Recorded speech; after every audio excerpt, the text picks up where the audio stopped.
말씀 보겠습니다. 하나님 말씀은 누가복음 2장 21절부터 24절 말씀입니다.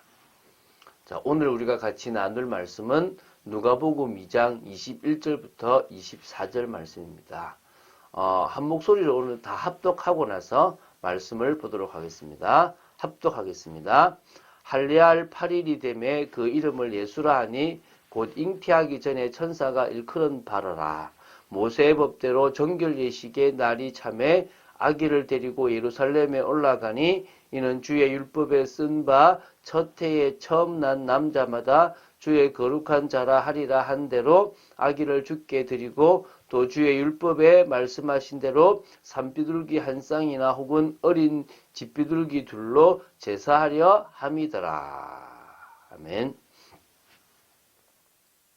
자, 오늘 보게 될 이 누가복음 2장 21절부터 24절은요. 예수님께 할례를 행하고 이름을 예수라고 짓는 내용과 모세의 법대로 하나님께 드린 정결 예식에 대해서 나옵니다. 오늘 상당히 좀 중요한 건데요. 자, 이렇게 보게 되면 예수님의 탄생 후에 어떻게 진행이 되어졌냐. 마태복음을 보면 예수님이 탄생했던 그때에 동방박사들이 오고 동방박사들이 가고 나서 천사가 이 헤로드 왕이 다 죽일 것이니까 애굽으로 피신해라 라고 가지 않습니까?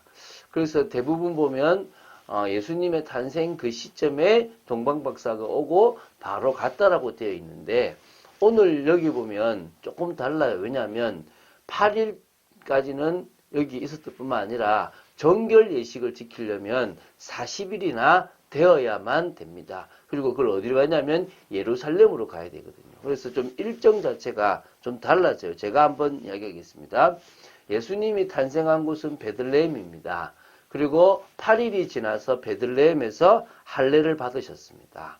그리고 정결 예식을 지켜야 되거든요. 이 정결 예식은 제가 나오겠지만 7일 동안 부정하니까 있고 그 뒤로 33일 동안 사멸이 제거돼야 되니까 총 남자아이 경우에 40일을 이 베들레헴에서 있고 40일째가 되는 날에 어디로 오냐면 바로 성전에 나와야 돼요. 그래서 그 성전에 나와서 정결 예식을 드리게 되거든요. 그러면은 자 40일째 되는 날은 예루살렘에 있었다라고 볼 수가 있습니다.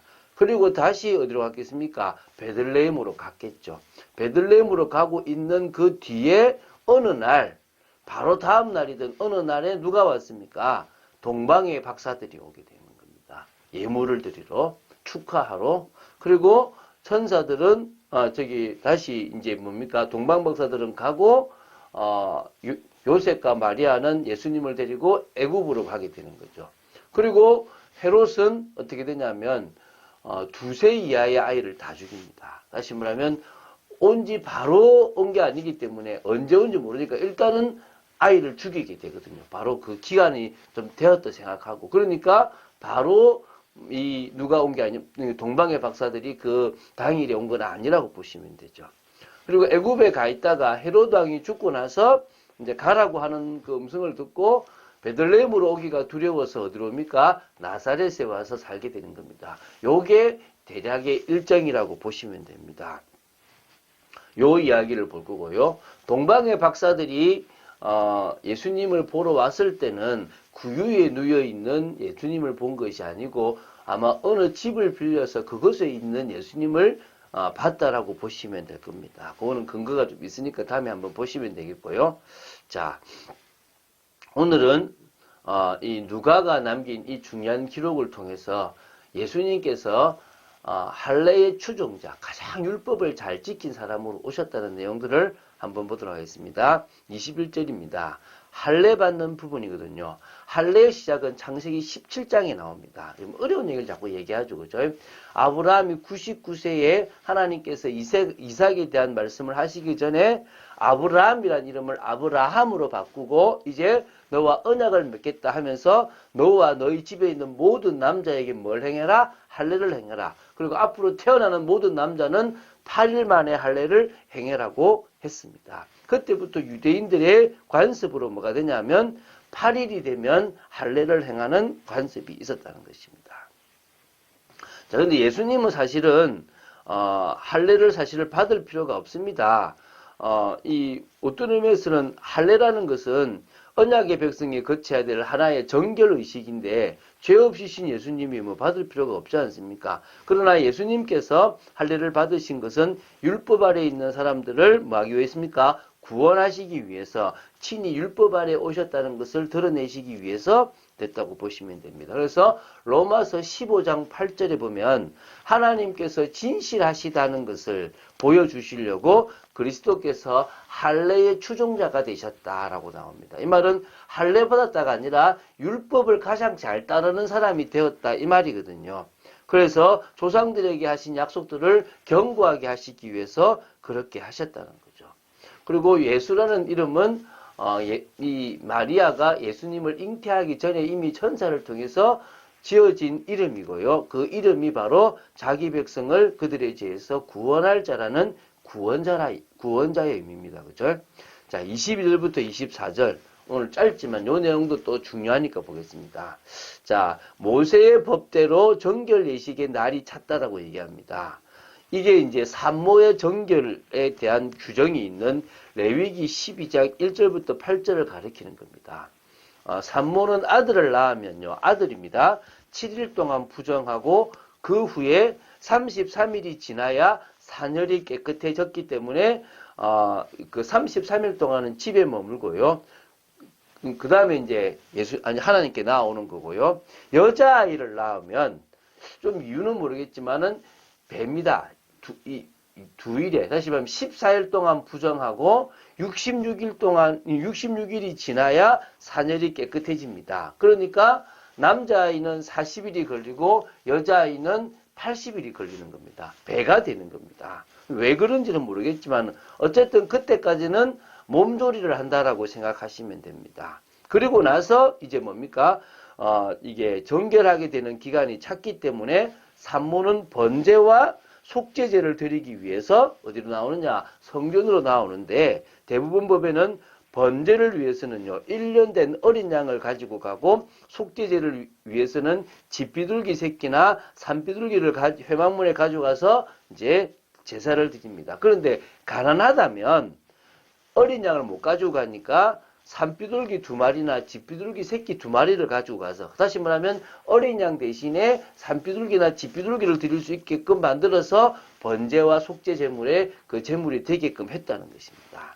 그래서 마리아가 아들을 낳았기 때문에 40일째가 되는 날에 정결 예식을 하기 위해서 어디로 갔습니까? 예루살렘으로 갔다라는 이야기를 지금 분명히 하고 있다는 것입니다. 누가만 이 기록을 하고 있다는 게 신기하지 않습니까? 여러분은 관심이 없을 줄 모르지만 하나님의 그 모든 계획은 철저하게 이루어지고 있고 구약과 신약 또 마태복음과 누가복음은 절대 부딪히지 않는다는 것입니다.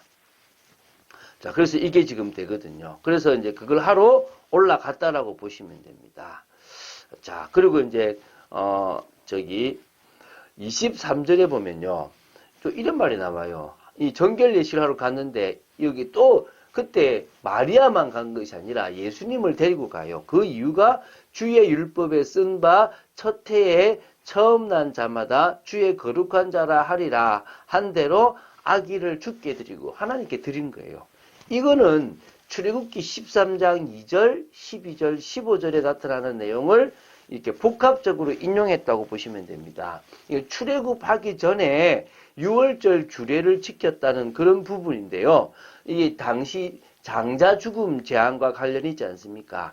애굽의 모든 초태생, 장자를 멸하실 때에 하나님의 것으로 여기고 거룩하게 구별된 사람들은 어떻게 합니까?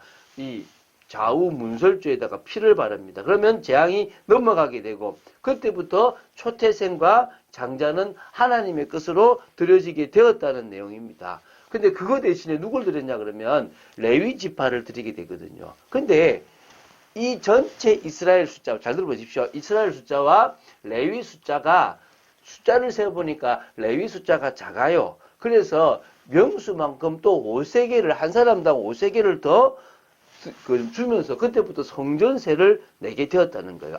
이제 장자에 대해서. 이게 이제 5세겔의 속전이라고 하는데 모든 장자에게 적용되었다는 거예요. 그래서 이스라엘 장자들은 이를 통해서 자신이 하나님께 봉헌된 자라는 상징적 표시를 하게 되거든요. 그러니까 마리아는 정결 예식, 그러니까 예수님은 이 예식을 하러 예루살렘으로 올라간 겁니다. 철저히 예수님은 율법을 다 지키셨다고 할 수 있는 거죠. 마리아의 정결 예식과 장자인 예수님을 하나님께 드리는 이 예식 두 가지를 동시에 다 드렸다는 것입니다. 사실은 예수님은 하나님이시기 때문에 그럴 필요가 없었지만 모든 장자에게 규정된 그 속전을 당연히 부모님은 지켰겠고, 이 속전 자체가 중보자로서 인류의 모든 죄를 짊어지게 되시는 예수님을 의미한다는 겁니다. 자, 누가가 누가복음을 기록하면서 전혀 생소한 내용들을 많이 적어 놓았어요. 왜 그렇습니까? 예수님이 바로 그리스도라는 겁니다. 자, 지금 제가 이 누가복음을 끝까지 119번을 봐 나가면서 같이 나누려고 하는 핵심이 뭐라고요? 예수님은 그리스도다. 우리가 믿고 의지해야 될 그리스도가 분명하다라는 사실을 지금 증거해 주고 있습니다. 누가복음을 보면서 그것에 대한 확신을 가지고 나아가시게 되기 바랍니다. 이번 주간에는 이 광야 40년을 인도한 지도자 모세에 대한 얘기를 나누었습니다. 모세의 인생이 길지 않습니까? 그러나 마지막 80세가 되어서 120세까지의 40년은 광야길을 걸어가는 인생이었습니다.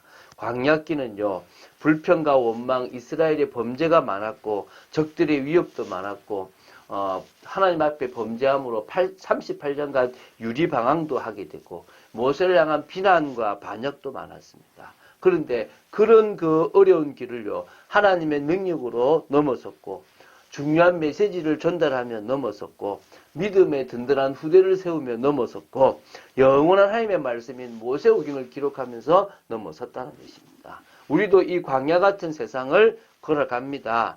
정말 이 속에서 복음의 영향력을 미치는 믿음의 사람으로 서야 될 줄로 믿습니다. 그런 축복을 누리는 여러분 되시기를 주 예수 그리스도 이름으로 축원드립니다.